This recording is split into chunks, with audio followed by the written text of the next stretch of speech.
Doctor Sudipta বিশ্বাস জয় বক্তব্য রাখছেন।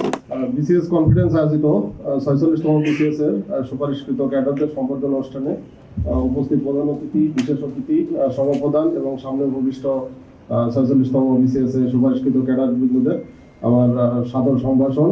আসসালামু আলাইকুম এবং নমস্কার। আমি আসলে বেশি কিছু বলবো না, কারণ আমার কিছু কথা বলবো যেটা হচ্ছে আমার অনুভূতি। তো আমার কিছু অনুভূতির ভিতর আমার এই সাফল্যের পিছনে সবচেয়ে বড় কারণ ছিল আমার বাবা। আমি যখন ক্লাস 3-তে পড়ে পড়তাম, ওই সময়ে আমি বই নিয়ে বসতাম সচরাচর সব স্টুডেন্টদের মতোই। তো আমার পড়া শেষ হয়ে যেত। আমার বাবা বলতেন যে, আমি বলতাম পড়া শেষ, বাবা আমার পড়া শেষ। বাবা বলতেন আমার এলাকার ভাষায় পড়বি, যে পড়বি তাই পড়বি, কি পড়বি জানি না। তো আমি পড়তাম, বাবা আমি খুবই বাধ্য ছেলে ছিলাম, আমি পড়তাম। তো বাবা কেন যে কথাটা বলেছিলেন, তো আমি এখন ফিল করি উনি মেইনলি পরিশ্রম করার যে প্রবণতা, আমার যে পরিশ্রম করার যে একটা কনফিডেন্স, এটা সৃষ্টি করার জন্যই বাবা আমাকে বলেছিলেন। আমি বাবার কাছে চিরকৃতজ্ঞ। আমি যখন ক্যাডারে সুপারিশপ্রাপ্ত হই, আমি আমার বাবাকেই ফোন করে জানাই, তারপর আমি আমার মাকে ফোন করে জানাই।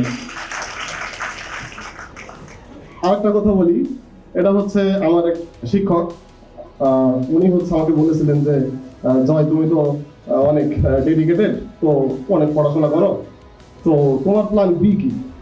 তো আমার কিছু ছিল, প্রিন্সিপাল ছিল, নো অল্টারনেটিভস। আমি কোনো অল্টারনেটিভস রাখি নাই, এবং আমি স্যারকে বলি যে স্যার আমার কোনো প্ল্যান বি নেই। তো বলে যে তুমি তো লাইভ স্টক ক্যাডারে, মানে লাইভ স্টকে পরীক্ষা দিবা, তো সেক্ষেত্রে তো লাইভ স্টকে তো সিট কম থাকে, তো যদি সিট কম থাকে তাহলে তুমি কি করবা? তো বলবো স্যার লাইভ স্টকের সিট যদি কম থাকে তাহলে আমি রিকমেন্ডেড হবো। বলে যে 10টা সিট থাকে তাহলে তুমি কি করবা? আমি বলি স্যার আমি থাকবো। যদি বলে 1টা সিট থাকে তাহলে কি করবা? আমি বলি স্যার আমি থাকবো। আমি স্যারের কথা রাখতে পেরেছি, আমি লাইভ স্টকে প্রথম স্তর অর্জন করেছি। আমার খুবই ভালো লাগে এটা, মানে আমার আসলে অনুভূতি, আসলে স্যারের কাছে গিয়ে আমি কান্না করে ফেলছি সেদিন। আমি আসলে স্যার আমার প্ল্যানই ছিল লাইভ স্টকে আসা, কারণ আমি হচ্ছে সরকারি টাকা খরচ করে লাইভ স্টকে পড়াশোনা করছি, আমাকে সরকার আমার পিছনে অনেক খরচ করছে। তো সেক্ষেত্রে আমার ভিশন থেকে আমি লাইভ স্টকে আসি, আমি গর্বিত এবং স্যাটিসফাইড। তো আমার কাছে যেটা মনে হয় যে বিসিএস ক্যাডার হওয়ার জন্য 3টা জিনিস লাগে।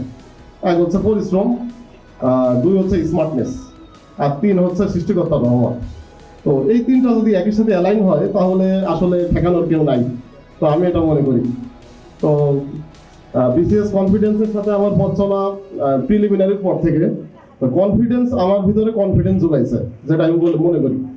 কারণ হচ্ছে আমি সোহাগ ভাই আছেন, আমি সোহাগ ভাইয়ের ওখানে যাইতাম কনফিডেন্সে, গাজীপুর শাখায়।